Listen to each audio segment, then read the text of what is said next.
Hello everyone, this is Siddharth Singh. आज start होने वाला है लेसन 19, जिसका नाम है nationalist movement and achievement of independence, राष्ट्रीय आंदोलन और स्वतंत्रता की प्राप्ति। चलिए स्टार्ट करते हैं। कुछ पॉइंट्स हैं इसमें। What were the main objectives of non cooperation movement? असहयोग आंदोलन, नॉन कॉपरेशन आपका असहयोग आंदोलन कहलाता है। असहयोग आंदोलन के जो प्रमुख उद्देश्य थे, कार्यक्रम थे, वो क्या थे? What were the objectives behind formation of Swaraj दल? स्वराज दल की जो स्थापना थी, ये गठन था, उसके क्या उद्देश्य थे?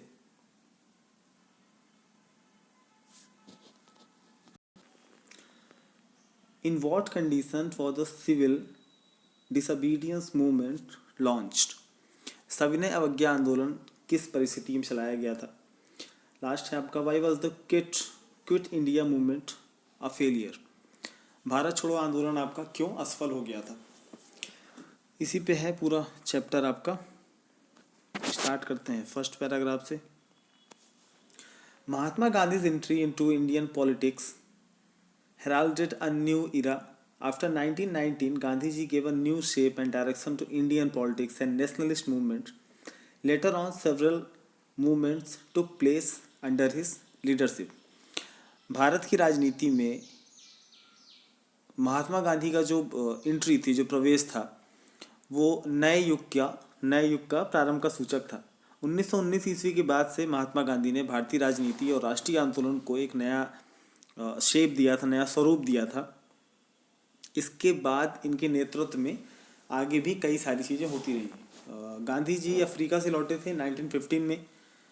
उसके बाद इनकी मुलाकात हुई थी 1916 में जवाहरलाल नेहरू के साथ। इसके बाद इन्होंने अहमदाबाद और गुजरात में कुछ इन्होंने आंदोलन किए थे। खेड़ा आंदोलन था, अहमदाबाद आंदोलन था, है ना। इसके बाद धीरे धीरे इन्होंने आपका स्टार्ट हुआ था, पहला इनका नॉन कॉपरेशन मूवमेंट था। ओके, 1920 से 1916, 17, 18, 1920, उसके बाद 1942 तक इनका आंदोलन जारी रहा था। सबसे लास्ट आपका भारत छोड़ो आंदोलन ही था शायद 1942 में। चलिए, रॉलेट एक्ट के बारे में हमने पिछले वीडियो में डिस्कस कर लिया है, तो वीडियो आपने देखी नहीं होगी, फिर से थोड़ा बहुत इसमें हम ब्रीफ कर देते हैं। To suppress the impact of revolutionaries and nationalist feeling in India, British government constituted a committee under Justice Sir Sidney Rowlett. The committee tabled its report in 1918.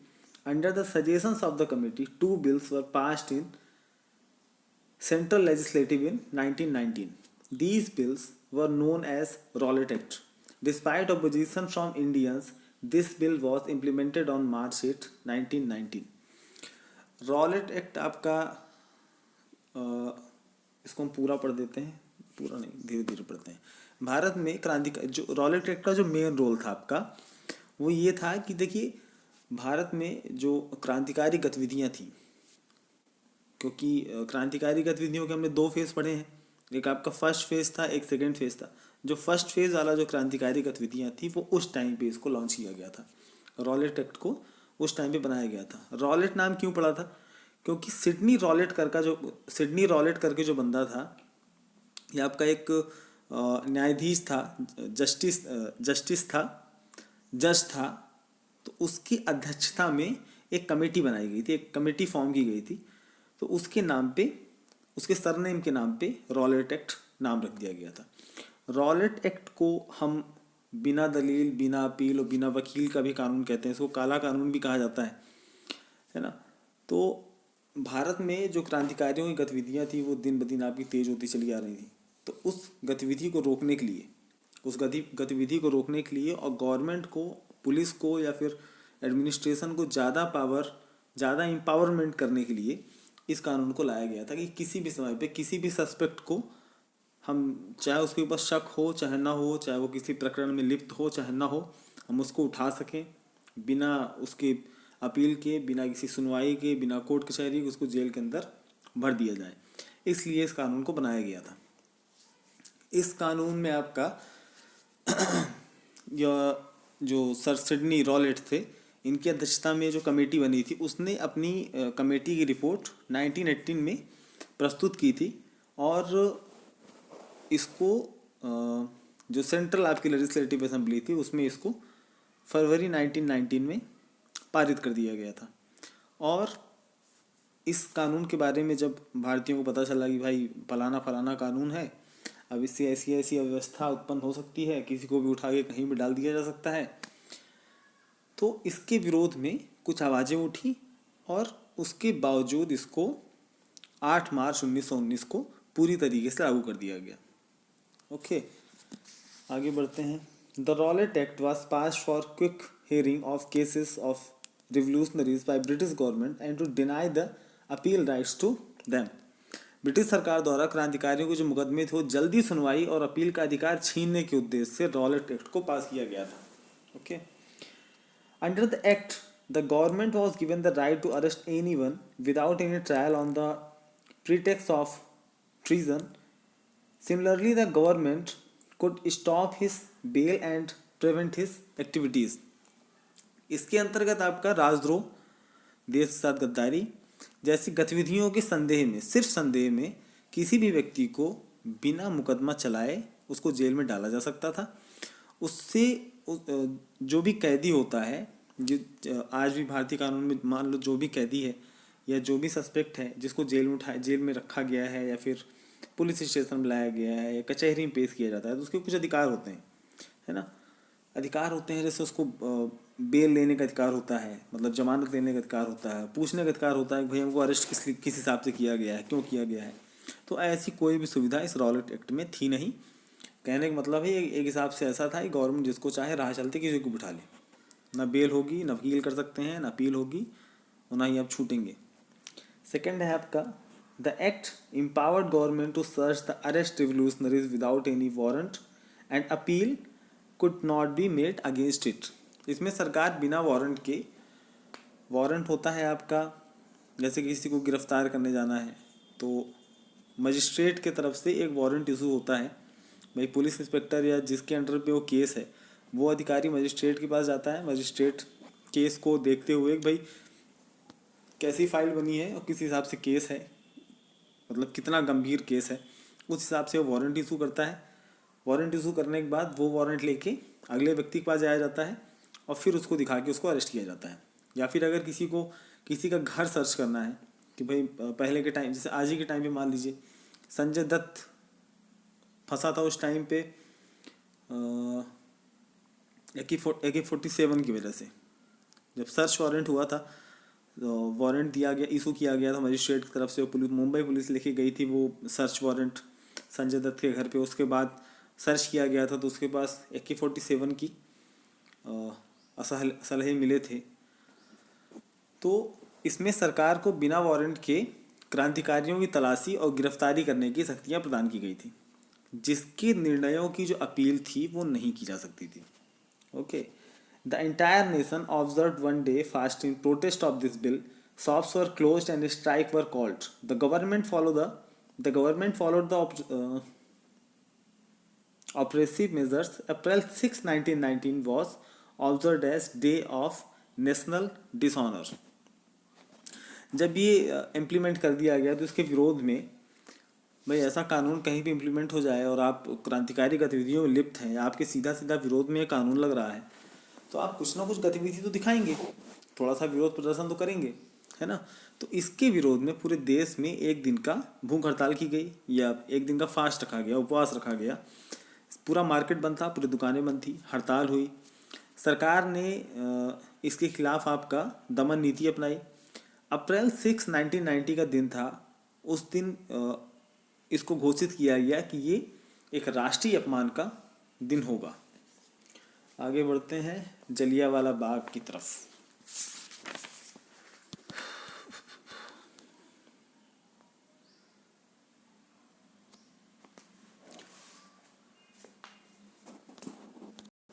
Jallianwala Bagh massacre, Jallianwala Bagh जो हत्याकांड था उसके बारे में। There was great resentment among the people on the restrictions laid upon the entry of Gandhi ji and other leaders in Punjab. This protest grew intense when two popular leaders of Punjab, Dr. Satpal and Dr. Saifuddin Kichlu, were arrested without any reason by the Deputy Commissioner of Amritsar. The people took out a peaceful rally in protest of this arrest. The police tried to stop the procession, but on failing to stop, they opened fire.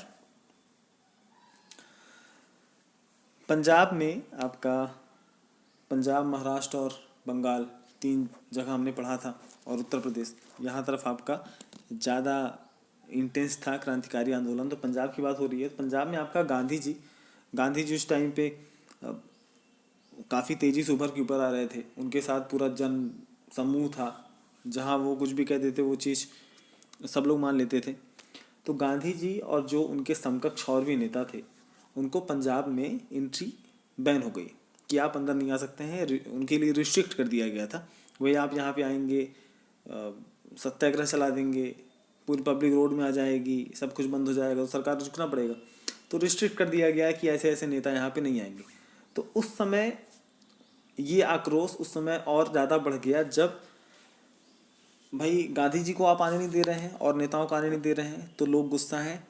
तो ये गुस्सा और ज़्यादा भड़क गया तब वहाँ के जो 2 लोकल नेता थे, वो हालांकि पॉपुलर थे पंजाब के बीच में, और उनको उठा के इसी रॉलेट एक्ट की वजह से उनको जेल में भर दिया गया। कौन थे? डॉक्टर सत्यपाल और डॉक्टर सैफुद्दीन किचलू, है ना। पिछले वीडियो में मैंने बताया था डॉक्टर सत्यपाल और डॉक्टर किचलू, पूरा नाम इनका डॉक्टर सैफुद्दीन किचलू। इन दोनों को अमृतसर का जो डिप्टी कमिश्नर था, इनको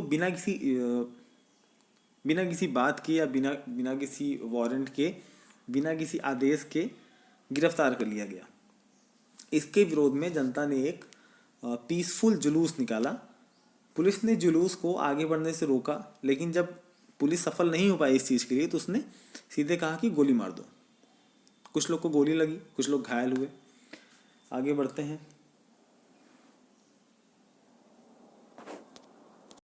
As a consequence, the procession became very violent and people set houses on fire.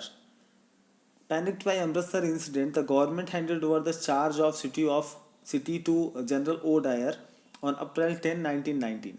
On the day of Baisakhi on April 13, 1990, a general meeting was called at 4:30 p.m. in Jallianwala Bagh, which attracted over 10,000 people. General Dyer reached the park with 400 armed troops and without prior warning to the crowd ordered his troop to open fire, which lasted till the ammunition ran out.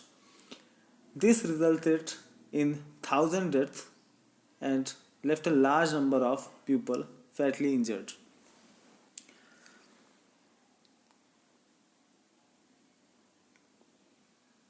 तो जब ये सारी चीज़ें हो रही थी, police आपकी रोकने की कोशिश कर रही थी, फिर उसके बाद नहीं रुका, गोली चलाई गई। तो इस सारी चीज़ों के बाद जो जुलूस था वो पहले शांतिपूर्ण था, उसके बाद वो लोग वायलेंट हो गए, एग्रेसिव हो गए। भाई शांति तरीके से आप जा रहे हैं, कोई आपको उठा के जूता मारे, तो आप उसके बाद दूसरा जूता खाने के लिए रुकेंगे तो है नहीं। तो उसके बाद ये जो जुलूस था ये आपका एग्रेसिव हो गया। उसके बाद जो सरकारी इमारतें वगैरह थी, गवर्नमेंट बिल्डिंग्स थी, जो भी उनका प्रॉपर्टीज़ थी, उसको इन्होंने आग के हवाले कर दिया। अमृतसर की जो स्थिति थी वो बिगड़ती चली गई। इससे घबरा के जो वहाँ का लोकल गवर्नमेंट थी, उसने 10 अप्रैल 1919 को जो शहर का एडमिनिस्ट्रेशन था वो सौंप दिया किसको? जनरल ओ डायर को। जनरल ओ डायर आपका मिलिट्री का जनरल था, उसको सौंप दिया गया। सभा के जितनी भी सभाएं थी या जितने भी प्रोटेस्ट वगैरह थे, चाहे आप रोड पे इकट्ठा होकर निकलें, चाहे आप किसी एकांत जगह पे वहाँ पे एक सभा कर रहे हैं, इन सारी चीज़ों के ऊपर बैन लगा दिया गया। अब बैन ऐसे लगाया गया कि गवर्नमेंट ने अपने ऑफिस के अंदर ये सारी बातें एक दूसरे से कर ली और इसको पब्लिक नहीं होने दिया गया। पब्लिक में ये सारी चीज़ें बताई ही नहीं गई कि भाई 144 धारा लगी हुई है, आपको बाहर इकट्ठा नहीं होना है, किसी भी मैदान पे आपको कई सारे लोग इकट्ठा नहीं होना है, अगर आप इकट्ठा होते हैं तो उसके ऊपर दंडात्मक कार्रवाई की जाएगी। ऐसी कोई जानकारी किसी को दी नहीं गई। तो ये जो सारी घटनाएं हो रही थी, इसके चलते भाई गांधी जी लोग को अंदर नहीं आने देना। दो जो मुख्य नेता थे, सैफुद्दीन किचलू और डॉक्टर सत्यपाल, इनको अरेस्ट कर लेना, रॉलेट एक्ट का विरोध करना, साथ में शांतिपूर्ण जो जुलूस निकल रहा था उस पर गोली चलवा देना। तो दिन था आपका बैसाखी का 13 अप्रैल 1919, बैसाखी का दिन था। शाम को करीब 4:30 बजे अमृतसर के जलियांवाला बाग में एक सभा बुलाई गई। हालांकि जो लोकल लोग थे जिन्होंने सभा का ऑर्गेनाइज किया था, उन्हें नहीं पता था कि भाई गवर्नमेंट की तरफ से ऐसा ऐसा ऑर्डर निकला है। इन्होंने ऑफिस में मिलके 4 लोग मिलके आपस में कानाफूसी करके चीज़ें सेट कर लिए हैं कि भाई बाहर कोई निकलेगा तो आपको पास फुल अथॉरिटी है कि आप जैसा चाहें वैसा करें। तो इन्होंने जाने जाने वो सभा बुलाई। सभा में तकरीबन 10,000 लोग शामिल हुए। तो उसी टाइम पे पहुंच गए जनरल डायर। जनरल डायर पहुंच गए शक्तिमान बन के। 400 लोग को लेके पहुंचे। 400 के 4 आपके हथियारबंद सिपाही थे। अब वो सब के सब बिना किसी, जनरल डायर ने भाई जितने भी एंट्री गेट्स थे, एक मेन एंट्री गेट होता है, उस पर सेना लगा दी गई। उसके बाद अंदर मैदान है, 10,000 लोग हैं। और जनरल डायर ने वहाँ 400 लोग को खड़ा किया। 400 सैनिक खड़े हुए, बंदूकें लोड की गई और सीधा बिना किसी चेतावनी के सीधे ओपन फायर करा दिया गया। गोली चली। जब तक गोली चली, जब तक कि उनका असलहे का बारूद नहीं ख़त्म हो गया, जब तक जितने भी सैनिक थे उनकी गोलियां नहीं ख़त्म हो गई, तब तक वो बंदूकें चलती रहीं। 10,000 में तकरीबन कहते हैं कि 989 लोगों की डेथ हुई थी और हज़ारों लोग घायल हुए थे। जबकि गवर्नमेंट का कहना था कि हज़ार लोग घायल हुए हैं और तकरीबन 200 लोगों की डेथ हुई है। चलिए आगे बढ़ते हैं। Many commissions were set up to probe into the laxity of Jallianwala Bagh massacre. General Dyer was removed from his post without admonishment. He was seen as the protector of British Empire in India. He was granted monetary reward and a sword of honor. The period between 1990 to 1922 saw two anti-British movements with खिलाफत and non cooperation movement. जब ये general Dyer के द्वारा ये सारी चीज़ें कर दी गई, देखिए उस टाइम पे जब ब्रिटिश रूल था तो उस टाइम पे भारतीयों की जान की कीमत चवन्नी के बराबर भी नहीं थी, है ना। चवन्नी जो चलती भी नहीं है, उसके बराबर भी नहीं थी।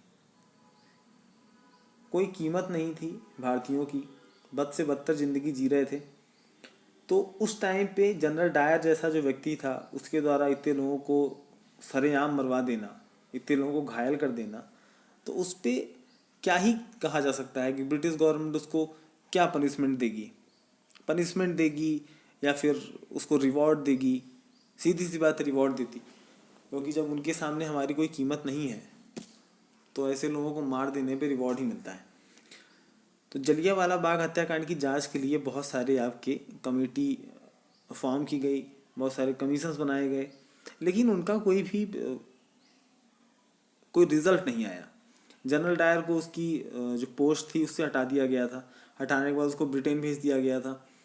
लेकिन ब्रिटेन जाने से पहले उसको एक अच्छा खासा अमाउंट दिया गया था, अमाउंट रिवॉर्ड में दिया गया था, शॉर्ड ऑफ ऑनर दिया गया था। उसके बाद उसको भेज दिया गया था ब्रिटेन। ब्रिटेन में उसकी संसद में जब उसको बुलाया गया, जब वो पहुंचा ब्रिटेन की संसद में, तो एक प्रशंसा के लिए जो भाषण होता है, भाई जैसे आपको अगर कोई अच्छा काम करके कहीं भेजा गया है ना, तो वहाँ पे जहाँ पहुँचेंगे तो वहाँ एक रैली होगी कि अरे सर आए हैं, बहुत अच्छा काम करके आए हैं, तो एक ऑर्गेनाइज करना चाहिए। तो ऐसे ही वहाँ हुआ था। ब्रिटेन में जनरल डायर के सम्मान में बहुत सारी बातें की गई, भाषणबाजी की गई, है ना। वहाँ भी उसको रिवॉर्ड दिया गया। तो ये सारी चीज़ें हुई और जनरल डायर को उपाधि दी गई कि ये भारत में ब्रिटिश गवर्नमेंट का संरक्षक के तौर पे इन्होंने काम किया है। 1919 से 1922 के मध्य में अंग्रेजों के विरोध में दो आंदोलन आपके चलाए गए। पहला था आपका खिलाफत और दूसरा था आपका असहयोग आंदोलन। हालांकि खिलाफत आंदोलन का भारत से कोई रोल कॉल था नहीं, लेकिन उसको मैं जस्टिफाई करता हूँ कैसे रोल कॉल उसका बनता था। तो पहला है आपका खिलाफत आंदोलन, खिलाफत movement. At the end of First World War, Turkey was defeated by the British forces and suffered injustice by the hands of Britain. Khalifa was dethroned from his post. He was the religious head of the Muslim community in India. Indian Muslims were opposed to this act against Turkey. In 1990, under the leadership of Muhammad Ali, Shaukat Ali, Maulana Azad, the Khilafat Committee was formed. The objective of the Khilafat movement was to protect against the injustice done to Khalifa and Turkey. The Khilafat movement was given full support by Gandhiji and the Congress. पहला world war जब आपका हुआ था, जब ख़त्म हुआ प्रथम विश्व युद्ध, तो इंग्लैंड ने आपका टर्की को हराया, फिर वहाँ की जनता पे अत्याचार किया। जो खलीफा था, खलीफा का देखो रोल ऐसा है कि जैसे एक खलीफा हो गया टर्की का, टर्की को अपन तुर्की भी कहते हैं, तुर्क देश का जो खलीफा होता है, और दूसरा होता है बगदाद का जो खलीफा होता है, उसको खलीफा ही कहते हैं, कुछ और कहते हैं बगदाद वाले को, इसको खलीफा कहते हैं, बगदाद वाले को कुछ और कहते हैं शायद, उसको भी खलीफा ही मान लो आप।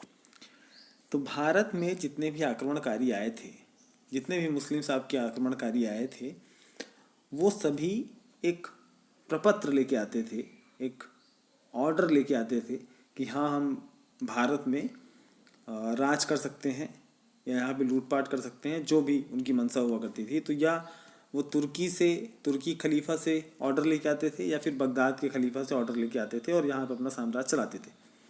ओके, तो ये वैल्यू थी वहाँ के खलीफा की और यहाँ के लोगों की, ठीक है। तो खलीफा को उसके पद से हटाने का निर्णय लिया गया ब्रिटेन गवर्नमेंट द्वारा।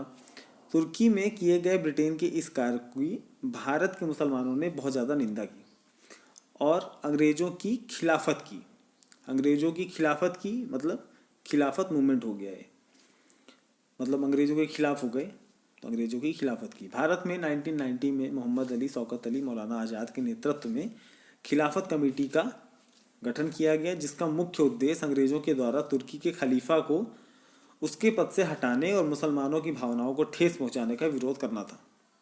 तो इसके सपोर्ट में कौन आए? गांधी जी और कांग्रेस के सदस्य आपके खिलाफत आंदोलन में मुसलमानों को पूर्ण सहयोग देने का वचन दिया।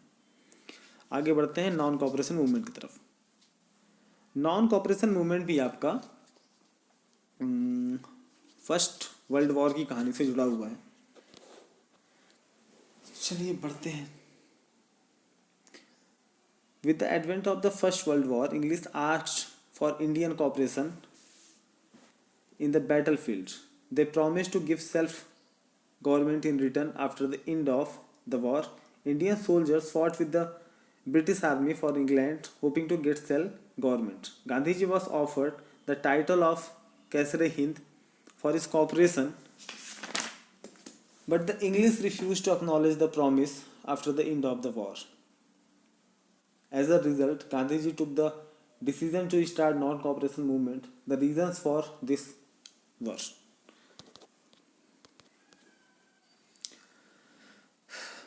पहले विश्व युद्ध में भाई देखिए जहाँ जहाँ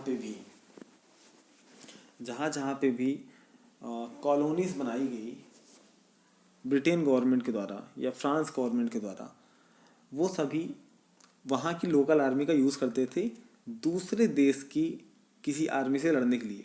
भारत की आर्मी कई बार पहला और दूसरे विश्व युद्ध के अलावा भी कई बार दूसरे देशों से उन्होंने लड़ाई लड़ी है और जीते भी हैं। तो इसी तरह आपका जो पहला विश्व युद्ध था उसमें अंग्रेज़ों ने कहा कि देखिए भारतीयों के सहयोग के अलावा, भारतीय जो सैनिक हैं उनके सहयोग के अलावा हम किसी दूसरे युद्ध में कायदे से भाग नहीं ले सकते हैं। तो उन्होंने कहा, जो यहाँ के लोकल लीडर्स थे उनसे कहा कि भाई आप भारतीय सैनिकों को हमको दीजिए प्रथम विश्व युद्ध में लड़ने के लिए, और अगर हम लड़ाई जीतते हैं तो जैसा भी रिजल्ट रहता है तो हम वापस आने के बाद आपके देश को आज़ाद कर देंगे, इसकी गवर्नमेंट आप चलाइएगा, हम यहाँ से निकल लेंगे टाइम से।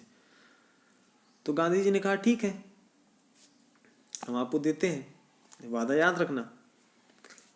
तो इसी चलते गांधी जी को ब्रिटेन गवर्नमेंट द्वारा एक उपाधि मिली थी, उसको हम कहते हैं कैसर ए हिंद, कैसर ए हिंद। तो ये उपाधि मिली थी ब्रिटेन गवर्नमेंट के द्वारा। ब्रिटेन गवर्नमेंट द्वारा एक चीज़ और मिला था, अंग्रेज गांधी जी को सार्जेंट कहा करते थे। सार्जेंट का मतलब होता है कि सेना में लोगों को भर्ती करने वाला अफसर। फर्स्ट वर्ल्ड वॉर और सेकेंड वर्ल्ड वॉर में गांधी जी ने भारतीयों को कहा था कि भाई आप जाइए लड़िए ब्रिटेन की फ़ौज के साथ शामिल होकर किसी और देश के साथ। तो इसीलिए गांधी जी को सार्जेंट भी कहा जाता है। ओके, हालांकि ऑफिशियल रिकॉर्ड आपको मिलेगा नहीं है, लेकिन फिर भी मैं बताए दे रहा हूँ क्योंकि मैंने भी कहीं पढ़ा था इसको। तो ये सारी चीज़ें घटनाएं हुई भाई, सैनिक गए, लड़े, जीते। जब युद्ध से जीत के ब्रिटेन गवर्नमेंट वापस आई तो उन्होंने वादा खिलाफ़ी कर दी। वादा खिलाफ़ी का मतलब होता है कि जो इन्होंने वादा किया था कि भई हम आपके देश को आज़ादी दे देंगे, तो उन्होंने वो चीज़ें की नहीं। अब ये चीज़ हो गई, गांधी जी को चढ़ी गुस्सा, बोले कि भाई तुम सरासर धोखाधड़ी कर रहे हो, मेरे साथ साथ पूरे देश के साथ धोखाधड़ी कर रहे हो, मेरी क्या वैल्यू रह जाएगी। मैंने तो देश वालों को कहा था ना कि भाई अंग्रेज लौटेंगे, जीत का सहरा बांध के लौटेंगे, उसके बाद हमको आज़ादी दे देंगे, अपने साथ साथ मेरी बेइज्जती करा रहे हो। तो अंग्रेजों को क्या था, उनका तो कोई ईमान धर्म था नहीं, गांधी जी का था।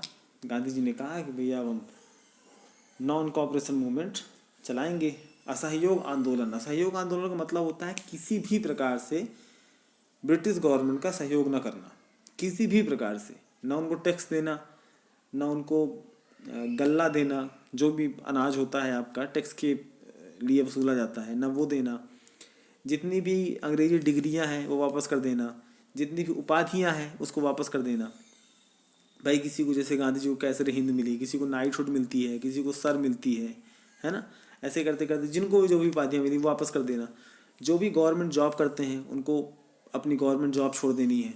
जो भी कॉन्वेंट स्कूल्स में पढ़ते हैं या जो ब्रिटिश गवर्नमेंट का स्कूल और कॉलेज था वहाँ पढ़ते हैं तो वो स्कूल छोड़ देना, वो कॉलेज छोड़ देना, नौकरी छोड़ देना, उनके अंग्रेजों के जो कपड़े होते हैं वो कपड़े छोड़ देना, जितने भी अंग्रेजी मतलब हर एक चीज़ से टोटल बॉयकॉट कर देना, जैसे हम लोग चाइना करते हैं। हालांकि हो नहीं पाता है, लेकिन असहयोग आंदोलन में काफ़ी हद तक ये चीज़ें हुई।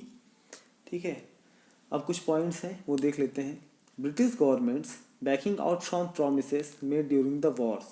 सेकंड है आपका impositions of several restriction under the Rowlatt Act. Third है आपका जलियांवाला बाग मैस्कर।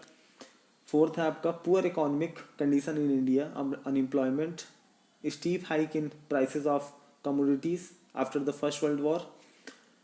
एंड आपका फिफ्थ है question of Khilafat in December 1920 in Nagpur, the Congress session, पता नहीं क्या ही लिखा है, unanimously adopted the non-cooperation proposal mooted by Gandhi ji. The movement was supposed to be completely peaceful, showing non-cooperation with the government at all levels. The movement had two sides. इसको देख लेते हैं। देखिए, पहला जो था ब्रिटिश सरकार द्वारा युद्ध के दौरान किए गए वादों से मुकरना, ये आपका पहला रीज़न था, वो हम आपको बता दिए काहे मुकर गए।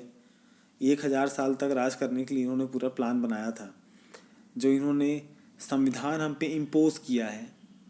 इम्पोज करना ज़्यादा सही रखता है, क्यों इम्पोज करना मतलब आरोपित करना, ज़बरदस्ती थोप देना किसी भी चीज़ को, किसी भी नियम को। तो हमारे रूल्स रेगुलेशंस आपके अलग चला करते थे पहले के ज़माने पे, तो इन्होंने एक अलग से लूट करने के लिए संविधान बनाया, वो हम पे इम्पोज कर दिया। वही संविधान हम आज भी ढोते हैं, है ना। कहने को बाबा साहब अम्बेडकर ने संविधान लिख दिया था, कभी पढ़िएगा उसका कैसे लिखा था, वो अलग मैटर है एक।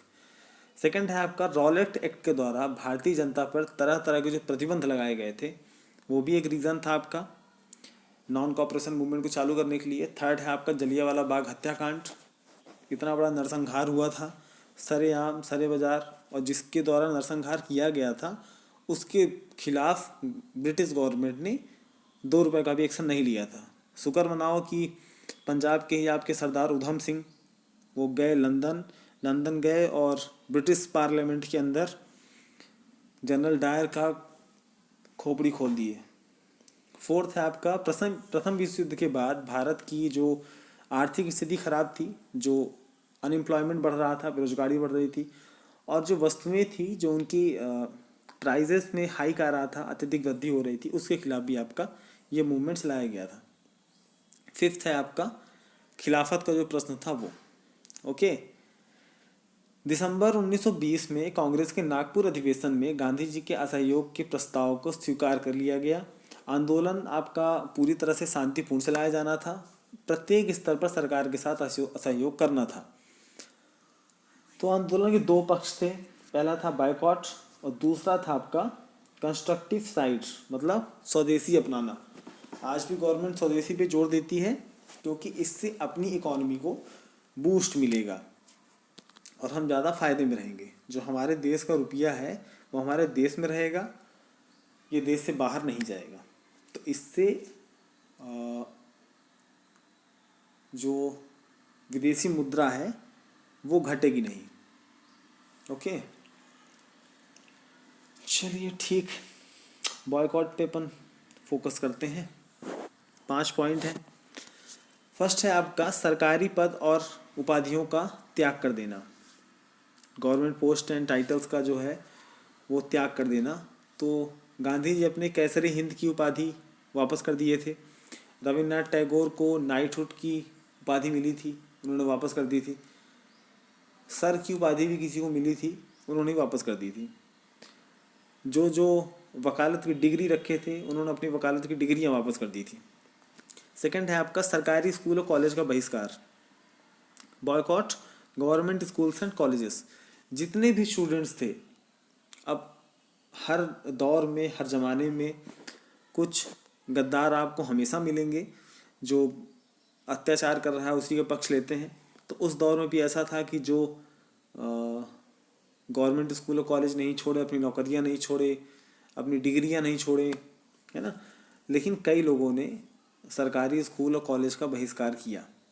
ठीक है, तकरीबन 10,000 छात्रों ने स्कूल और कॉलेज छोड़ दिए थे।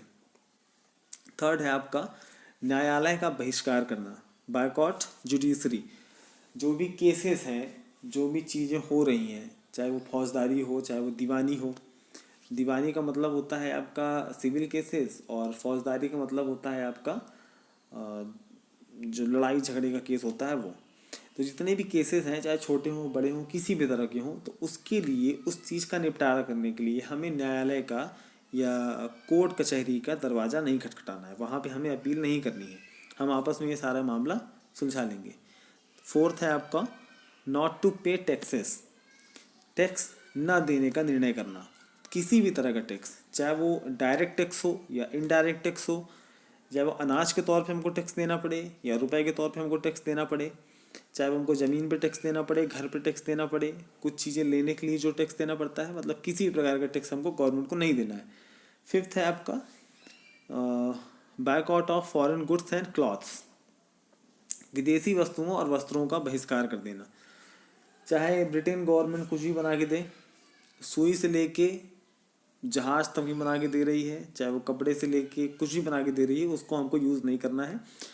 हमारे देश में जो चीज़ें लोकल तौर पे बनती हैं हमको उसका यूज़ करना है। तो लोगों ने अपनी सरकारी डिग्रियां सड़क पे फेंक दी थी, है ना, टैक्सेस नहीं दे रहे थे, स्कूल कॉलेज छोड़ दिया गया था, किताबें लोग जलाए दे रहे थे, साथ में जो विदेशी वस्तुएं थी और जो कपड़े वगैरह थे उसको सड़क में उसको होली जलाई जा रही थी, होलिका दहन होता है ना, वैसे आपका होली जलाई जा रही थी। तो इसके लिए गवर्नमेंट ने अलग से एक पुलिस प्रशासन बनाया, अलग से मिलिट्री लगाई कि भाई जिसको पाओ उसको मारो, जिसको पाओ उसको जेल में डालो। ऐसे करते करते कई लोग की गिरफ्तारी हुई, कई लोगों ने गिरफ्तारियाँ दी, कईयों को मार मार के मार दिया गया, है ना, छोटे से लेके बड़े सभी लोग इस चीज़ में सहायता कर रहे थे। सेकंड है आपका कंस्ट्रक्टिव साइड, रचनात्मक पक्ष। पहला है आपका establishing national school and colleges, राष्ट्रीय स्कूल और कॉलेज की स्थापना करना लोकल तौर पे, मतलब इसमें जो हम अब स्थापित करेंगे स्कूल और कॉलेज, उसमें ब्रिटिश गवर्नमेंट का कोई भी रोल नहीं रहेगा, ना ही उनका रुपया पैसा लगा रहेगा, ना ही उनकी कोई उसमें इंटरफेरेंस रहेगा, है ना ही उनका कोई अधिकार रहेगा। तो इसके चलते कई सारे विद्यालय खुले भी। आपका भारत का सबसे गौरवशाली अगर देखा जाए इस टाइम पे तो बनारस का आपका काशी विश्वविद्यालय है ना, बनारस हिंदू BHU, बनारस हिंदू यूनिवर्सिटी, है ना।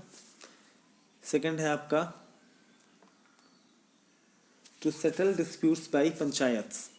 जितना भी आपका विवाद था वो आप कोर्ट में जा नहीं सकते हैं क्योंकि आप बहिष्कार कर रहे हैं, ठीक है, नॉन कोऑपरेटिव वाला मूवमेंट चल रहा है, तो आप कोर्ट्स में जाएंगे नहीं। तो पहले हमारे यहाँ क्या चलता था, पंचायत चलती थी, निचले तौर पे पंचायत चलती थी, फिर उसके बाद ग्राम सभा चलती थी, उसके बाद एक अलग से सेटअप किया जाता था पहले के ज़माने में, वो वहाँ चलता था। फिर अगर कहीं पे भी अगर चीज़ें नहीं सुधर रही हैं तो उसको फिर डायरेक्ट आपका राजा के पास लेके जाया जाता था। तो लोकल तौर पे पंचायत में सारे केसेस को निपटाने की व्यवस्था की गई थी, ठीक है। थर्ड है आपका stress on truth and non violence, सत्य और अहिंसा पे बल देना। मतलब आप राजा हरिश्चंद्र बन जाओ जो कभी झूठ नहीं बोलते थे, और दूसरा एक पड़ाका कोई मारे तो दूसरा गाल आगे कर देना है, लड़ाई झगड़ा नहीं करना है। चौथा है आपका कताई बुनाई को बढ़ावा देने के लिए चरखे को प्रोत्साहन। चरखे को प्रोत्साहन इसलिए दिया गया था क्योंकि आज के टाइम पे जैसे सूत बुना जाता है, अगर कपास से फिर सूत बुना जाता है तो वो देसी तौर पे कहा जाए तो पहले चरखे से वो चीज़ें होती थी। ब्रिटिश गवर्नमेंट तो बड़ी बड़ी मशीनें लगा के रखी थी, यहाँ सामान लेके जाती थी, वहाँ मशीन पे डालती थी, सीधे कपड़ा निकल के आता था। तो गांधी जी ने कहा कि चरखे का यूज़ करना है। लास्ट है आपका to enrol the course volunteers to make the movement a success. आंदोलन को सफल बनाने के लिए 1 करोड़ स्वयं सेवकों की भर्ती होनी चाहिए। मतलब इतने लोग तो लगेंगे ना किसी आंदोलन को पूरा करने के लिए। भाई सबकी अपनी निजी जीवन होता है, सबका अपना प्राइवेट लाइफ होती है, उसमें से समय निकाल के हमको उस 1 करोड़ में शामिल होना है जो इस आंदोलन को पूरा करा सके। इसके लिए गांधी जी ने अपील की। आगे बढ़ते हैं। The non-cooperation movement was soon a success among the masses. Around 10,000 students boycotted classes. Educational institute like Kasi Vidyapeeth boycotted classes. Around 10,000 students boycotted classes. Educational institute like Kasi Vidyapeeth, Bihar Vidyapeeth, Maharashtra Vidyapeeth were set up. The non-cooperation movement got tremendous success all over the country. The children, youths, the aged and women were full of enthusiasm. Prominent among the leaders were boycotted court were Motilal Nehru, M.K. Jaikar, C.R. Das, Vallabhbhai Patel, etc. The women actively participated picketed at the liquor shops. The government operations continued even during the peaceful movements. Besides Gandhiji, all the big leaders were arrested. Demonstrations were held in India when Prince of Wales visited the country. हाँ, Wales भी आए थे भैया।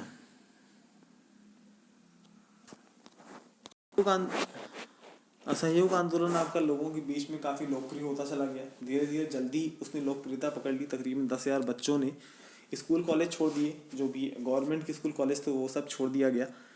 इसके बाद भाई कहीं ना कहीं तो स्कूल कॉलेज बनाने पड़ेंगे, तो 3 आपके संस्थाएं बनाई गई थी, काशी विद्यापीठ, बिहार विद्यापीठ और महाराष्ट्र विद्यापीठ आपकी जैसी संस्थाएं बनानी शुरू की गई। पूरे देश में असहयोग आंदोलन को सफलता मिल रही थी। बच्चे हों, जवान हो या बुजुर्ग हो, महिलाएं हो, वो सभी इस आंदोलन में बढ़ चढ़ के हिस्सा ले रहे थे। वकालत छोड़ने वाले जो लोग थे उसमें आपके मोतीलाल नेहरू, M.R. जयकर, C.R. दास, वल्लभ भाई पटेल जैसे नेता थे। शराब की दुकानों पर धरना देने वाली महिलाएं आपकी मुख्य रूप से भाग ले रही थी। शांतिपूर्ण आंदोलन के दौरान सरकार का दमन चक्र भी आपका चलता रहा। जहां जिसको पाती वहीं उसको लाठी मारती ही मारती। गांधी जी के अलावा सभी जो प्रमुख कांग्रेसी नेता थे उन सबको बंदी बनाया गया, लेकिन कुछ दिन बाद छोड़ भी दिया गया। प्रिंस ऑफ वेल्स के भारत आगमन पर बहुत ज़्यादा प्रदर्शन किया गया। आए हो तो तुम भी प्रदर्शन देख के जाओ, वहाँ देखने को नहीं मिलता होगा ब्रिटेन में। आगे बढ़ते हैं। सेकेंड पैराग्राफ है आपका। Gandhi ji sent an ultimatum to viceroy on February 1, 1922 that if people were not freed from jails immediately, he would start disobedience movement. But in the meantime, on February 5, 1922, an angry mob locked 21 policemen and the Thana in charge in the police station and Chauri Chaura in UP and set them ablaze. This brutal incident hurt Gandhiji deeply and he shaped his movement. The importance of this movement was that it attracted huge crowd. The youth shunned school and college to make the movement a success. The nationalist movement was not confined merely to educated people and urban areas but also had in Gulf village in India. देखिए इसमें एक चीज़ गलती है। गलती ये है कि पूरी चीज़ें लिखी नहीं जाती। लिख देंगे तो बेइज्जती नहीं हो जाएगी, पता चल जाएगा कि भाई गलती किसकी थी किसकी नहीं थी। हुआ बात ये है कि जो आपका इस वीडियो पे आप देख रहे हैं, फरवरी 5, 1922 को एक एंग्री मोब मतलब भीड़ 21 पुलिस वालों को और एक थाना इंचार्ज को थाने में बंद करके आग लगा देती है। मैंने आपको बताया था चौरी चौरा कांड क्या था, असहयोग आंदोलन की वापस होने की कंडीशंस क्या थी, ये मैंने आपको पिछली वीडियो में बताया था। अब कहीं भी चौरी चौरा कांड को आप पूरी डिटेल के साथ, अगर मेरी बात पे विश्वास नहीं है, बुक पे विश्वास करते हैं, तो कहीं भी नेट पे जाके सर्च कर लीजिएगा कि चौरी चौरा कांड क्या था और रीजंस क्या थे चौरी चौरा कांड के। मैं फिर से बता दे रहा हूँ, पेज पलट लीजिए। देखिए हुआ क्या, गांधी जी लीड कर रहे थे, इन्होंने नॉन कॉपरेशन मूवमेंट को हवा दी थी, इन्होंने बनाया था, लेकिन इनके हाथ से ये जो नॉन कॉपरेशन मूवमेंट था इनके हाथ से निकलता जा रहा था और वो ट्रांसफ़र हो रहा था नौजवानों के हाथ में, है ना। किसी बुजुर्ग के हाथ से सत्ता निकल के किसी जवान के हाथ पे जा रही है, तो जिसके हाथ से सत्ता निकल रही है उसको थोड़ा तो बुरा लगेगा। तो इस आंदोलन को बंद करना भी ज़रूरी था। देखिए हुआ क्या, चौरी चौरा आपका स्टेशन पड़ता है, अगर मैं गलत नहीं हूँ, योगी जी कहाँ से थे, गोरखपुर में। गोरखपुर में चौरी चौरा करके एक जगह थी, वहाँ पे आपका थाना था। अब वहाँ पे जो लोकल क्रांतिकारी थे वो पीसफुल तरीके से बिना किसी दंगे के, बिना किसी हथियार के, शांतिपूर्ण तरीके से मशाल लेके आवाज़ बुलंद करते हुए सरकार के विरोध में चले जा रहे थे। चौरी चौरा पुलिस स्टेशन आया, उसके सामने से इनका दल निकल रहा था। पुलिस स्टेशन का इंचार्ज कौन था, एक अंग्रेज अफसर था। उसको नागवार हो गया कि मेरे थाने के सामने से एक 4 कौड़ी के 20 लोग हाथ में मसाल लेके अंग्रेज़ों के खिलाफ ही नारा बुलंद करते हुए आगे कैसे बढ़ रहे हैं। अगर ये बिना अपने पैर से अगर ये लोग चले गए नारा बुलंद करते हुए, तो मेरी इज्जत क्या रह जाएगी। जवान रेडी कराए, 303 गन थी, रेडी कराई, बारूद भरे, कह दिए फायर कर दो। चौरी चौरा कांड जो आपका था, उस पुलिस स्टेशन के सामने जो वो बंदे थे जो निकल रहे थे, शांतिपूर्ण तरीके से प्रोटेस्ट कर रहे थे, उनके ऊपर गोलियां चलवाई गई। गोलियां चलवाने के बाद वो सभी थाने के अंदर थे, बाकी लोग भाग गए थे। फिर दोबारा सब लोग इकट्ठा गैदर होके चौरी चौरा स्टेशन पहुँचे हैं और उसके बाद कितने पुलिस वाले थे, 21 पुलिस वाले और एक थानेदार को उसके अंदर बंद किए हैं और थाने में लगा दिए हैं आग।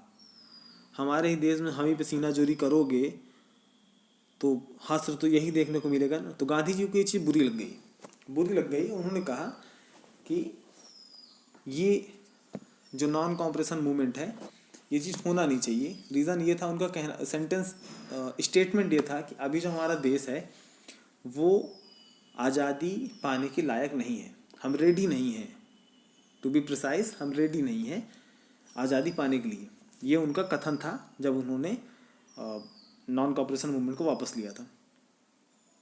ठीक है, मेरे हिसाब से तो वो चौरी चौरा कांड गलत नहीं था। पूरी बातें लिखते तो शायद लोगों को ज़्यादा क्लियर समझ में आता। आगे बढ़ते हैं। फाउंडेशन ऑफ स्वराज दल। स्वराज दल की स्थापना। The concept of Swaraj Dal can be taken as a reaction of differing of the non-cooperation movement. Gandhiji had postponed the movement due to violent incident of Chauri Chaura in UP, and national feeling was at its highest among the people. That was why one section of Congress started working on a different plan. Chittaranjan Das and Motilal Nehru founded the Swaraj Dal. Chittaranjan Das was its president. ये जो है ना, Chittaranjan Das and Motilal Nehru founded the Swaraj Dal and Chittaranjan Das was a president. इस line को note कर लेना क्योंकि ये बहुत इंपॉर्टेंट है। हालांकि वीडियो देखोगे नहीं मुझको पता है, खाली क्वेश्चन आंसर छाप लेते हो तुम लोग। स्वराज दल की स्थापना को असहयोग आंदोलन के स्थान की प्रतिक्रिया के तौर पे समझा जा सकता है। गांधी जी ने चौरी चौरा जो कांड था उसके कारण नॉन कॉपरेशन मूवमेंट को स्थगित कर दिया था, जबकि जनता में राष्ट्रीय चेतना, राष्ट्रीय प्रेम उस टाइम पे हाईएस्ट पीक में था, जिस वजह से कांग्रेस का एक वर्ग आपका दूसरी जगह काम करने की स्थिति में आ गया, सरकार के कार्य में बाधा डालने की योजना पे कार्य करने लगा। चितरंजन दास और पंडित मोतीलाल नेहरू ने स्वराज दल की गठन की और चितरंजन दास को इसके अध्यक्ष के रूप में स्वीकार किया गया। मेन ऑब्जेक्टिव्स ऑफ स्वराज दल। उद्देश्य क्या थे स्वराज दल के? पहला है आपका टू अचीव स्वराज, स्वराज प्राप्त करना, पूर्ण स्वराज। पहले जो कांग्रेस थी, कांग्रेस आपका एक अर्ध स्वराज की मांग कर रही थी, पूर्ण स्वराज की मांग नहीं कर रही थी। अर्ध स्वराज का मतलब होता है कि भाई सारी चीज़ें ब्रिटेन गवर्नमेंट देखेगी लेकिन यहाँ पे प्रधानमंत्री हम बनेंगे, है ना। अभी शायद 3-4 वीडियो पहले मैंने आपको बताया था कि एक करेबियन कंट्री है, करेबियन कंट्री में वहाँ पे ब्रिटेन का राज था। तो जब ब्रिटेन वाले वहाँ से निकले कि भाई आपको हम डोमिनियन स्टेट का दर्जा देते हैं, आप इसका दर्जा संभालिए और हम लोग चलते हैं ब्रिटेन की तरफ।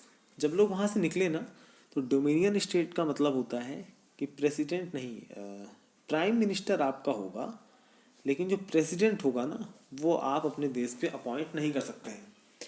प्रेसिडेंट कौन होगा? ब्रिटेन की रानी एलिजाबेथ।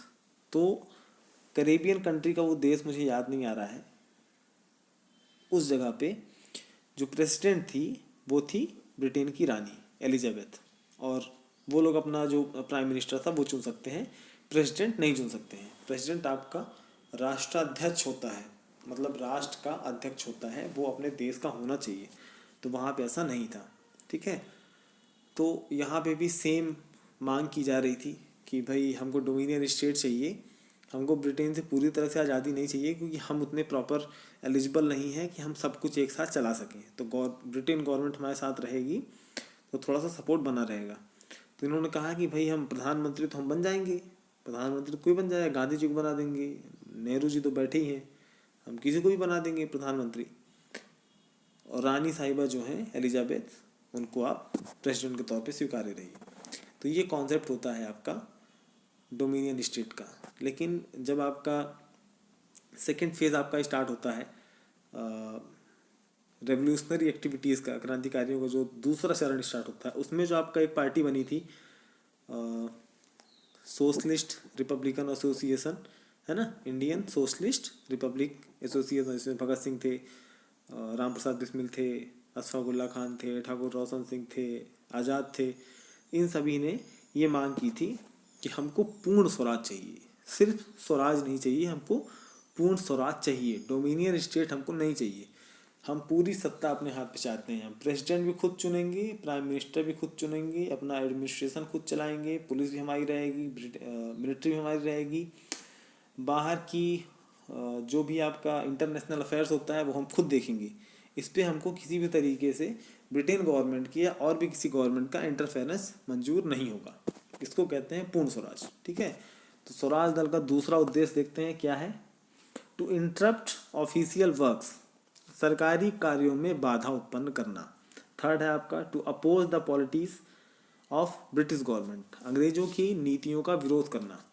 भाई देखो, कांग्रेस वाले अंग्रेज की नीतियों का विरोध करते थे, लेकिन एक पेपर में अच्छे से बराबर राइटिंग छाप के उसका विरोध किया जाता था, लेकिन उस तरह से विरोध नहीं किया जाता था कि जैसे सेकंड फेज वाले क्रांतिकारी करते थे या फर्स्ट फेज वाले क्रांतिकारी करते थे। नहीं मानोगे बम फेंक देंगे तुम्हारी गाड़ी में, नहीं मानोगे तो तुम्हारी बिल्डिंग में आके तुम्हारे खोपड़ी खोल देंगे।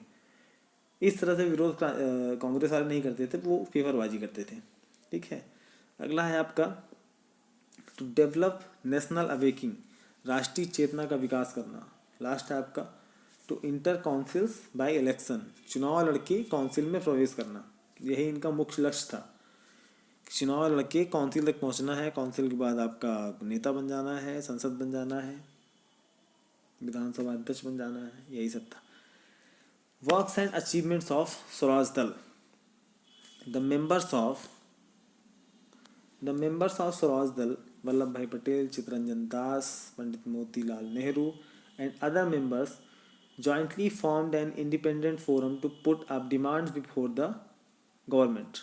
When the government did not consider the demands, they interrupted the government workings.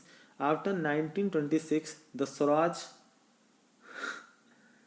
disintegrated. केंद्रीय विधानसभा में स्वराज दल के सदस्य वल्लभ भाई पटेल नहीं है यार, विट्ठल भाई पटेल, चित्तरंजन दास और पंडित मोतीलाल नेहरू और जो उनके और साथी सहयोगी थे, स्वतंत्र दल के साथ मिलकर संयुक्त मोर्चा बनाया और सरकार के समक्ष अपनी मांगे प्रस्तुत की। सरकार द्वारा इनको न माने जाने पर इनके जो कार्य थे उसमें अड़चन डाली गई और 1926 ईस्वी के पश्चात स्वराज दल का विघटन हो गया, जिसका खेल खत्म हो गया। आगे बढ़ते हैं। प्रोसेसन अगेंस्ट साइमन कमीशन, सॉन्डरसन की हत्या, लाला लाजपत राय की डेथ। लाला लाजपत राय ही थे ना, कहाँ गए, हाँ लाला लाजपत राय, पंजाब केसरी की उपाधि दी गई थी इनको। चलिए शुरू करते हैं। When the 1999 Act was passed, the British government had declared that the functioning of Act will be reviewed after 10 years. But a commission was set up in November 1927. Sir John Simon was its president. All the 7 members of the commission were English. This was a Simon Commission. There was great resentment against Simon Commission in India. The reason of the massive protest was to ignore Indians in the member board of commissions and to take decision of India's self-rule by the foreigners. In 1927, the annual session of Congress was held in Madras. It decided to boycott the Simon Commission. The Muslim League also decided to boycott the commission. आगे क्या है, चलिए जब तक इसको देख लेते हैं, उसके बाद अब आगे बढ़ते हैं। 1919 के एक्ट को पारित करने के समय ब्रिटिश सरकार ने ये घोषणा की थी कि हर 10 साल में इसकी दोबारा समीक्षा होगी और अगर ज़रूरत पड़ेगी तो उसमें कुछ बदलाव किए जाएंगे, है ना। लेकिन नवंबर 1927 में एक आयोग की नियुक्ति की गई सर जॉन साइमन के अध्यक्षता में, सर जॉन साइमन की प्रेसिडेंसी में। इसमें 7 और मेंबर थे, जिसको मिला के इस साइमन कमीशन या साइमन आयोग के नाम से जाना जाता था। भारत में साइमन कमीशन के विरोध में बहुत ज़्यादा असंतोष उत्पन्न हो गया था। असंतोष का मुख्य कारण ये था कि भारतीयों को कमीशन का सदस्य नहीं बनाया जाना और भारत में स्वशासन के संबंध में निर्णय विदेशियों द्वारा लिया जाना। भाई कोई नियम पारित हुआ, कोई नया कानून बना, अब उसकी नियम बना रहे हो हमारे लिए, है ना, अंग्रेजों के लिए तो बन नहीं रहा है, नियम बन रहा है भारतीयों के लिए। नियम बनाया तुमने हमारे लिए, लेकिन जो कमेटी है, कमेटी में हम ही नहीं हैं। तो भाई हमारी समस्या हमसे बेहतर और कौन समझेगा? अंग्रेज तो समझेगी नहीं। भाई कानून भी तुम ही इम्पोज करो, सुधारो भी उसको, सही भी भाई तुम ही करो, तो तुम इतना बेहतर समझ थोड़ी पाओगे ये हमारे ऊपर बीत क्या रही है ना। तो ये विरोध का मुख्य कारण था कि कमेटी क्या बना रहे हैं, उस कमेटी में हमको सदस्य के रूप में जगह दीजिए। भाई 4 सदस्य आप ले लो, 3 हमको दे दो ना। लेकिन ऐसा हुआ नहीं। तो 1927 ईस्वी में कांग्रेस का जो वार्षिक अधिवेशन था वो चेन्नई हुआ, जिसको हम पहले मद्रास कहते थे। अधिवेशन में कमीशन के बहिष्कार का निर्णय लिया गया। मुस्लिम लीग ने भी कमीशन का बहिष्कार करने का फैसला लिया। कमीशन आपका 3 फरवरी 1928 को भारत पहुंचा, है ना। पहले इसको अंग्रेजी में पढ़ लेते हैं, नहीं तो आप लोग शिकायत करने लगते हैं। The commission arrived in India on 3 February 1928. On that day, the entire nation observed Hartal. Meetings were held all over the country to boycott the commissions. There was firing at the demonstrators in Madras and lathi charge at several places. The commissions faced massive protests, demonstrations, and Hartal wherever it went. Ultimately, all over the country, cry of Simon go back was raised. Punjab Kesari Lal Lajpat Rai were severely assaulted by the police. He died due to injury inflicted on him by the police. In Lucknow, Jawaharlal Nehru and Govind Vallabh Pant were among those who suffered blows of police lathis.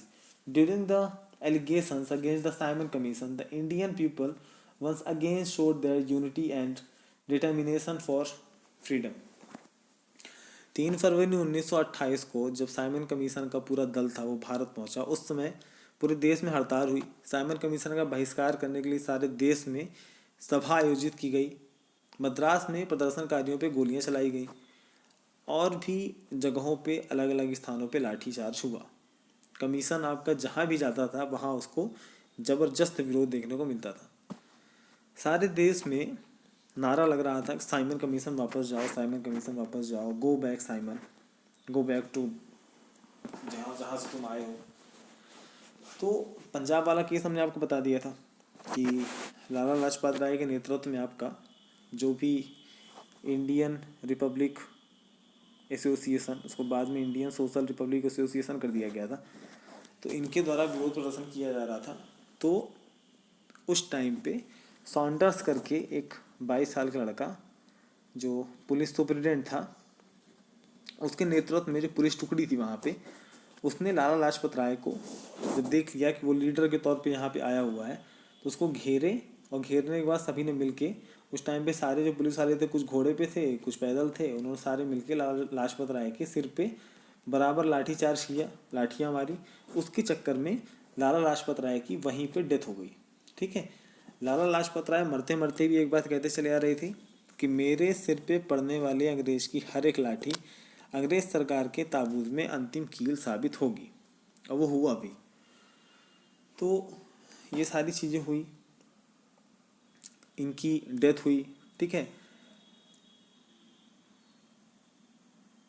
Lucknow में और जो प्रदर्शनकारी थे उनके साथ जवाहरलाल नेहरू और गोविंद वल्लभ पंत को भी पुलिस की लाठियां खानी पड़ी। साइमन कमीशन के विरोध में जो आंदोलन आपका उठा था, उससे चलते एक बात फिर से निश्चित हो गई कि भारतीयों की एकता आपकी किसी भी संकल्प के लिए ऊंची उठ सकती है। तो यहाँ आपकी फर्स्ट वीडियो क्लियर होती है। अब आगे हम सेकंड वीडियो में बाकी पूरा कंप्लीट करेंगे।